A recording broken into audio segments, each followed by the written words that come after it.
right, good evening, everybody. This is our Citizens Advisory Committee for October. We are going to get started with our agenda. We have a bit of a lighter agenda for this month. I did just want to share, we're entering the last few months of this makeup of the committee. We had discussed when there's the reorganization in January, it's sort of up to the new board to determine sort of where they want to go from that. Next month, we're going to sort of talk about, I guess, some of the things that you guys liked from this committee or some of the things you think we needed to do more. Also, if there's any other ideas of topics that you want to discuss November and December, just feel free to let myself know, or I know Ms. Monroe is really good about sending out the reminders if there's something that you want to discuss at the meetings, feel free to share there as well. But we will get started with one of our two topics. So we're going to actually go in reverse order and start talking with the advocacy letters. We had decided that it's an ever-changing scope that we need to work with in regards to what our asks are from our legislators. And so what we had in there from last year isn't necessarily relevant, or there's additional things that we might need to add on there. So we want to sort of look at what we have now and then, modify it to. Sure. So what we have here, and you remember, we spent a lot of time working on our letter last year. And I do think that those efforts were fruitful. We had some significant face time, more so than ever last year with local leaders. And we could theorize as to how, whether the letters made a difference or not, but the fact of the matter remains, we had more meaningful interactions with local leaders last year than we had prior. So we think that we should continue our efforts, particularly now that we have a better understanding of process and use timelines and kind of where the state is. I know there's an election coming up, which could change everything. But I still think we have discussed at Glaze that, having a more proactive approach instead of like a responsive approach. It always felt like the last couple of years, we were always up against a deadline. Oh no, the hearings are on Tuesday. We need to get the letter done. So we're gonna start now. And what we did at the central office over the past couple of weeks is that we created 2 draft letters with similar threads, but slightly different tones. And we can kind of talk about which direction we want to go. The first draft letter asks for consideration as the local leaders approach their budget, similar to us, their budget philosophy cycle. So, as we head into the holidays, they're going to be trying to figure out how their money is going to be appropriated. And we want the absence of full-day early childhood education, amongst other pressing needs, to be at the forefront of their concerns. So in that first letter, you'll see that we're asking for some proactive consideration before he or she, whomever takes the mantle. We want to be the first thing that they're talking about with regards to education. The second draft that I'll pass around is really just a very, very similar to the letter we used last year, but with some slight updates. We did make some progress last year. Over the next couple of weeks, Dr. Lehman will be updating the board and the public on some of the progress we've made towards our pathway efforts for full-day ECE. And my guess is as those plans and designs start to take shape, the form of this letter, the second letter, will start to take shape. But for the fact of the matter is, the facts that were in our letter, which was finalized, I believe, last May, are still very much the same. We remain one of many limited districts that do not feature full-day kindergarten, let alone full-day preschool, which we can't even have that discussion until we get the FTK off the ground. But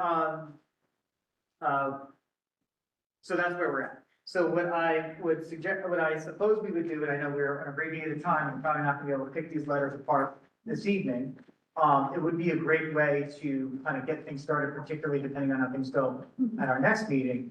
Perhaps we could take some feedback from our committee and start to get things going, because there's really no reason, regardless of who the government is. Right. We can still start reminding our local legislatures about what the topic du jour is, particularly out of this voting region, and we know what it is here in our town.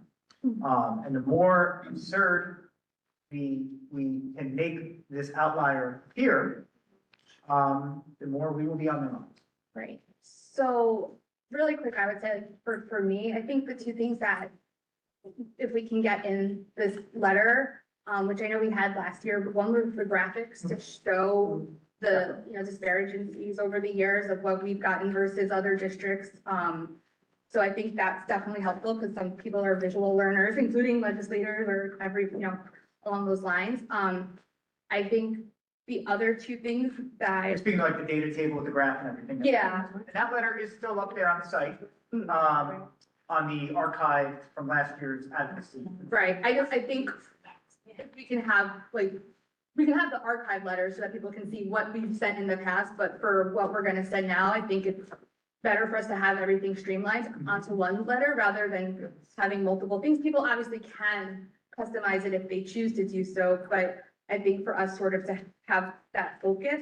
I would say the other thing that sort of having seen what the legislators were asking when I was going to the state hearings is they need as close as we can to what our ask is. So I know we can't necessarily say exactly how much certain things are costing, but they can't necessarily budget or request certain additional appropriations without having that number and sort of what that number is for, right? And that list that you referred to, that list of specifics, or lack thereof, will organically take shape as we go through these processes over the next couple of weeks, whether it be budgeting, whether it be conversations with the facility office as we assess our existing facilities. The only other thing I wanted to bring up, and I don't know how convenient this is. So in the second letter, second draft last year, we had a slight emphasis on the enrollment boom now. That narrative doesn't carry as much weight as it used to. And here's why. We look today, at this time last year, we had 374 more students enrolled in our district. Yeah. than we do now. And that's in this moment in time. And if you look on it, I deliberately took the graphs out of this for a reason, because that population line is going to be trending down. Right. So it doesn't necessarily fit the narrative of the advocacy letter. Now, I'm not necessarily asking or suggesting we be disingenuous. I think it may just warrant us maybe wanting to shift our claim just a bit. Right. I still think there's that fact that our population doubled over all of those years and we still didn't get the funding, but I don't think we need to push we're continuing to expand and expand. Yeah, that was a big point of emphasis in that letter, and I don't know if it carries as much weight as it used to. And I know somewhere it says it's 1,800 a student that we receive from the state. Yeah. So that number's significant in that sense. Right. Because That we would be lost that. 374, then times $1,800, the mathematicians could do that one. Yeah. But that would be something that we could focus on. It wouldn't be hard to spend. Yeah. I just wanted to say one thing, and this is gonna open up to the floor and I'll let you go. The other thing before I forget was that legislation for the additional spending question. If we wanted to ask them about approving it, I can look up what that number is, but in the event we had to do that, that was a concern. And so I don't, one of the things I thought was going into Lanes Up, we can ask for funds if we had to go so that we're not spending any money on an election. Which that's not a significant sum that maybe during Lanes Up, they might be able to get something additional appropriated in November or December if that was needed. But then also moving forward, I think that legislation getting approved so that questions can be asked in November for the following year without additional money. That might be something to consider, whether we put it in this letter or just look at that for the future. Mrs. Z. This might be a separate. Okay. Just, Yeah, just thinking very abruptly off from the head. right. That would take a different tone, actually. Okay. While it's true that we can't claim that our budget is stressed due to increasing enrollment because enrollment is declining, I still think that our schools are overcrowded, right? I think that we still have an overcrowded high school, we still have an overcrowded middle school. So I think the focus can just be overcrowded facilities, which is still an issue. But yeah, I would agree that, we can't say that enrollment is increasing, but it'd be interesting if we got figures on how overcrowded. Yeah, no, I agree with you. I think, clearly our students are not spread equally perfectly and throughout the district. I think though, in the tone of the letter, it was almost like a woe is me, hey, look how much growth we've had and we had no funding and no help. And I do think that our enrollment you're 100% right, it poses a significant challenge, particularly now, because just because we have less students in this moment of time. Doesn't mean that decrease in students is spread evenly throughout the district. We have almost disproportionate. Yeah. But, I think, because like, even like, and a real, and we learned this during the referendum, a real analytical study of things like adequacy and things like that, sometimes doesn't really play out in our favor when we're trying to claim, hardships. I know. And maybe I'm not explaining it possibly. I think that the message and the ask remains the same, but we were like really, I should have handed out the letter from last year, I apologize. But we were like really in your face with like our enrollment spike, like a big yellow purple graph. It's on there and I can show you. It's on the website. But, so I was just thinking as we talk about visually, what is our hook message? I think the most egregious statement continues to be 1 of 7 or 1 of 8. That hurts. Yeah, That's what I think about it. the numbers don't match on the letter, just in case, just so you, when we edit it, it says 7 in one place, 10 in the other. Yeah. I think It's we're probably- 1 of 6 now. I Right. think Yeah, 6. that's So what it's been wrong until pass, or did they? Right, I think it's, whether or not we're doing districts that have kindergarten now or districts that have a plan for kindergarten, I guess that's where our like, discrepancy might Are be. we for that counting number. tuition-based companies? No, because that's sort of. Like, is that what that's doing? For the full day? It's supposed to be free, no? So by 2029, it has to be free. I know that there are some districts that started doing pilots, with tuition that didn't have it before, or I think Millstone is like we are, where they do the second half of tuition. I think I asked you last time, did you know in Middlesex County, if we're the only one? We are. There. Mhm. So we're, within our own county, we're the only school district. So that's a It good doesn't spin have- for yeah. our Middlesex County Yes. legislators. Yes, Yeah. that's why our legislators should be aware of that, because they don't want to go around saying, well, I'm in this, well, we can tell them, we don't have enough funding from you, because we're the only one in your district. So maybe we can come at them nicely that way too. I don't know how it can be said, but We would like to have 100% compliance in that's Middlesex right, in County. Middlesex If County, You we could do that do with want your help. 100% compliance. Yes, Ron, I think we put you on the spot. Okay. Just for the sake of it, because I know that you pay very close attention to this. Could you give us like an idea about like what the timeline is like as far as like hearings, committees, opportunities for us to provide testimony? Sure. Just so, because I know we take for granted, I feel like that everyone understands what we're going. Yeah, so the budget hearings, are usually in March, and April. Registration for those usually opens up in early March after the governor gives his budget address, or hers, that's recently his, could be hers. And so that's generally when I guess a lot of the testimonies come from for like the state budget.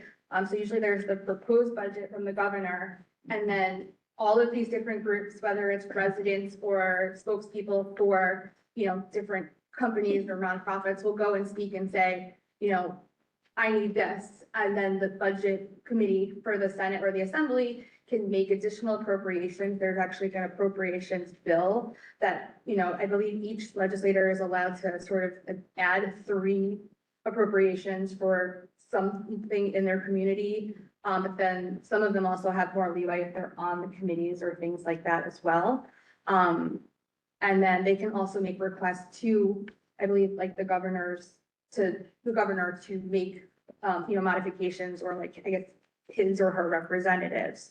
The other thing that we saw last year, which I don't know if this is gonna happen again, is we had the Department of Education who had hearings specifically regarding the school funding formula. So I think they had 3 or 4 different hearings. I don't know if they're gonna do that again, because part of the reason that they held them was because it was the end of S2, which was the bill that came out in 2017, 2018 to sort of correct the School Funding Reform Act that was passed in 2008. Because there were a lot of districts getting more than they were supposed to, us not being one of them. And that's why there were a lot of these districts surrounding us that we heard a lot of, concerns from recently that didn't have that same problem for many years. So they had those hearings last year, and from what I've sort of seen, and I think we sort of gotten this feeling, they're not gonna make any major overhauls to the formula, at least not with the current, way things are. Their changes were more about transparency, so districts finding out what their money is gonna be for their budget more than 3 weeks before it's due, or things like that, as opposed to actual changes in the numbers.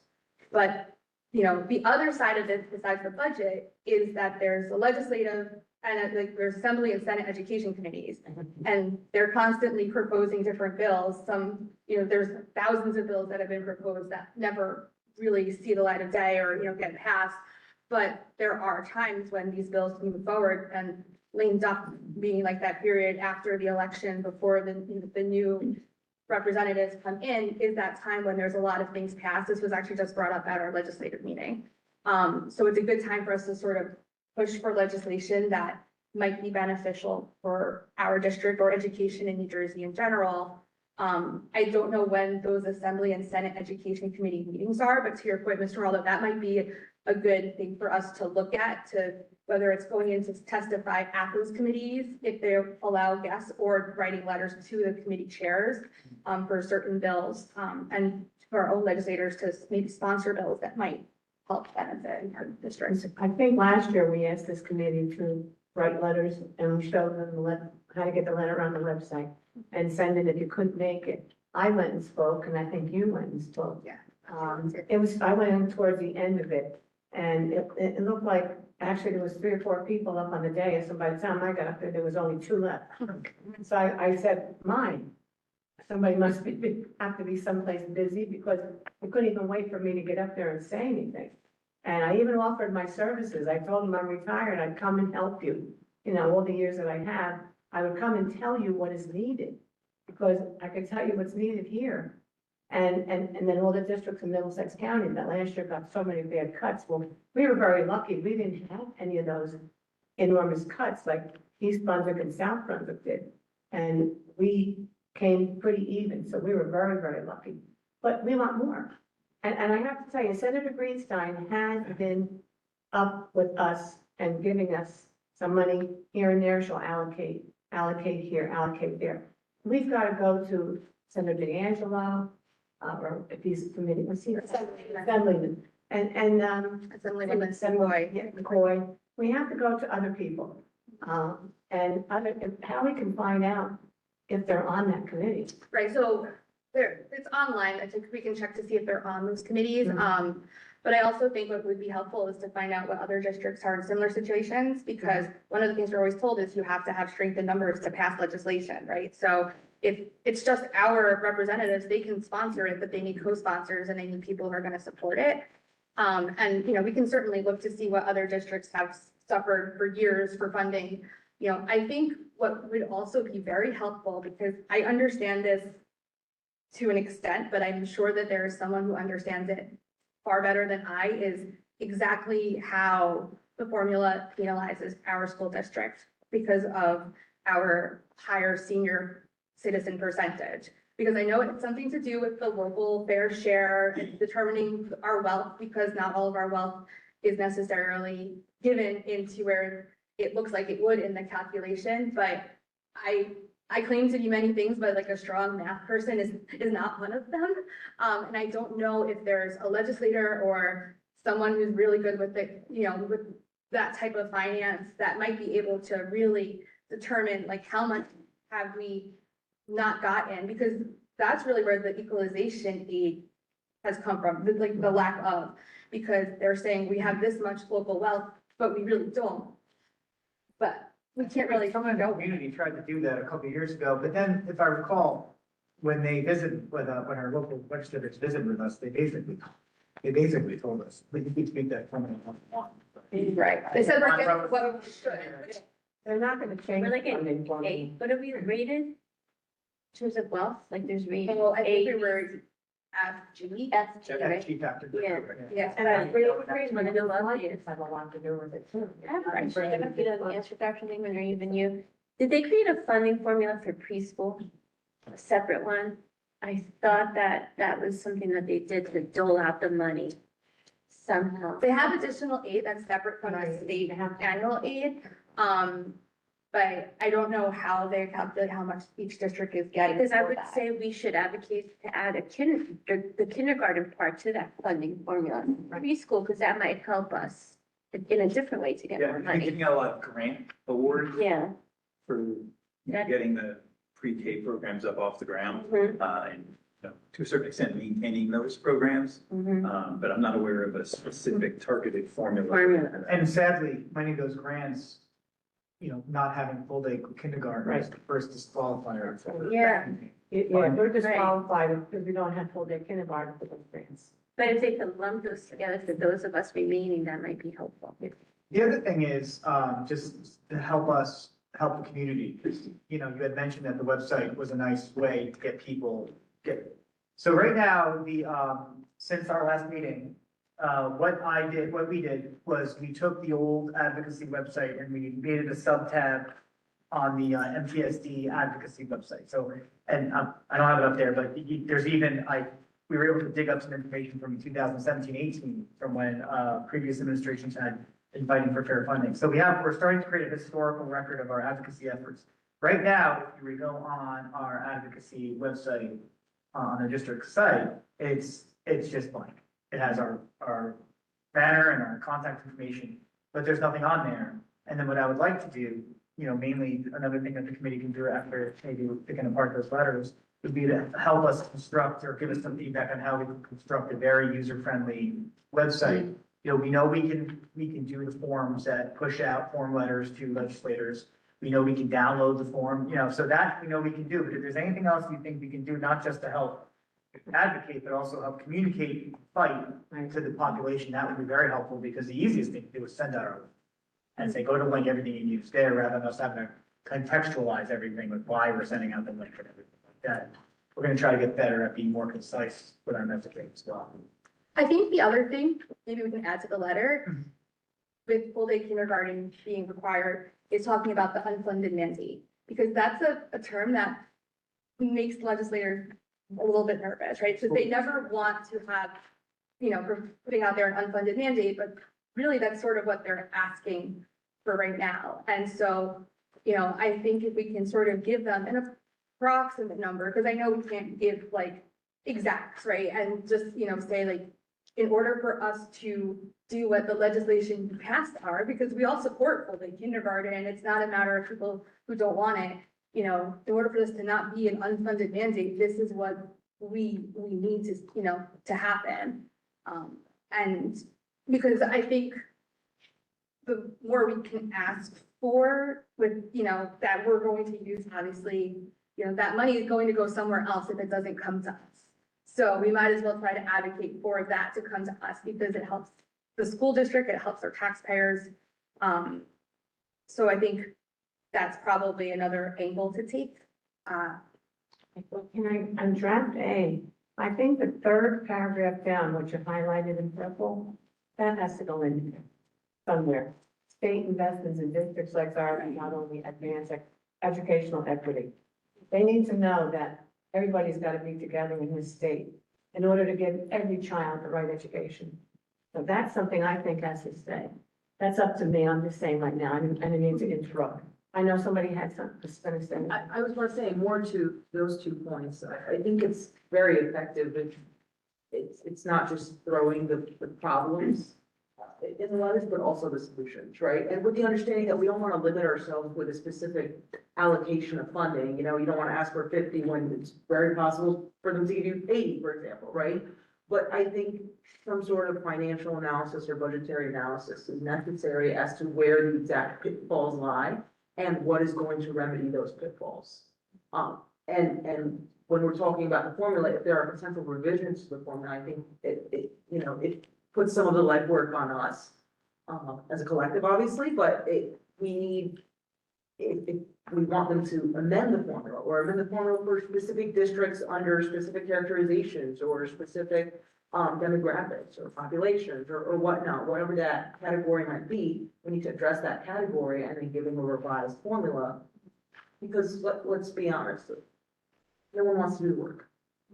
Yes. And I think if we're going to take it this far, we have to take the initiative to do that preliminary work and make specific proposals instead of just saying there's an issue, please, let's work on solving it. Right. We're not providing a solution.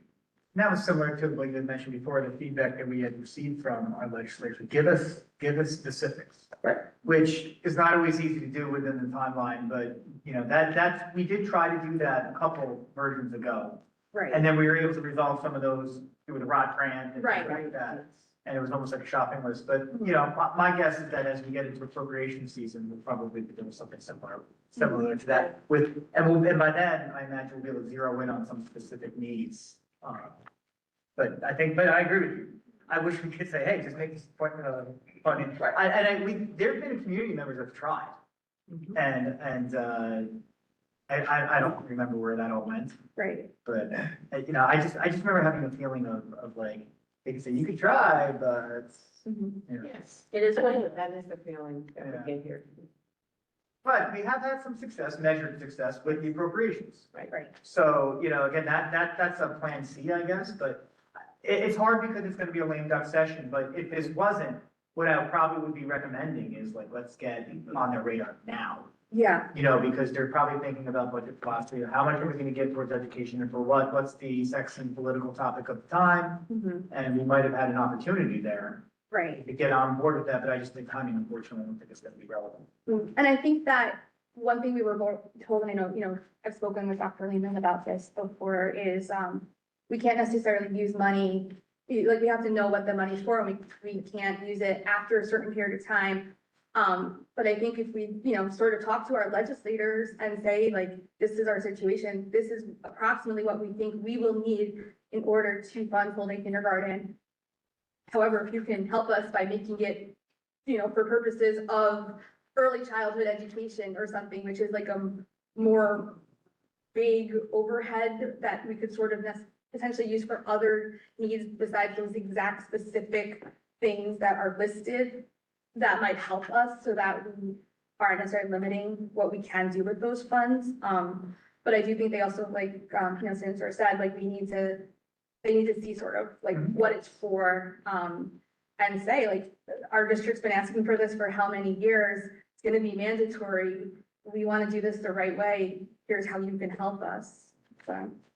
Is there like any mention of like our ridiculous high property taxes? Do you think that will like help? I don't or? think it will help only because most other towns have that same issue. So, I mean, it could help in terms of like statewide reform, but like for our legislators to advocate for our town over like another town, I'm not sure how much it would help. I mean, that's sort of talking to just like a total revamping of how education's funded in the state, which is a much larger conversation, because you're not wrong. I just don't really know if that's our fight for Monroe, if that makes sense. It's not specific. 80% Yeah. that we pay towards schools. Because I know like there aren't really that many townships that are in the high. It's about 80%. Bergen, like, you know. 80% of our taxes are here. It's very high, so, you know, even though we're seen as a higher income and average household, there's the other, a good chunk of the money goes straight into the taxes. I was just wondering, like, Yeah. if that would be helpful in mentioning or that would hurt us. No, and I think that's No. sort of where that equalization aid just calculation sort of comes into play, because the reason that it's so high is because we're not getting equalization aid. The reason we're not getting equalization aid is because of that flaw that I know, like, Senator Greenstein's office is aware of, and from what I was told, like a decade plus ago, they tried to create something to help fix it, but there wasn't enough support statewide. So, Meaning there's not too many towns with senior communities the same level that we have here. In Like if there was a lot of towns like that, maybe they would consider a modification, but it's not. So like that's, I'll mention basically is kind of really hard to foresee the legislative laws and, you know, formulas being changed at this point, but although we will still continue to try, right? Yeah. But is there interest on the school's end to look for other routes of generating funds, like, you know, like a example, I just threw out there, like, the farmer's market does very well in the library, right? And that's a very small section, and we have a large parking section that's unutilized in the majority. So what if we offer to use Right. that space and get funding? And I know there's interest from the vendors, you know, so it's. So we have used revenue sourcing pretty successfully.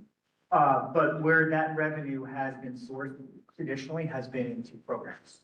And it's been a very useful growth mechanism for us, particularly when we try out new technologies and things like that.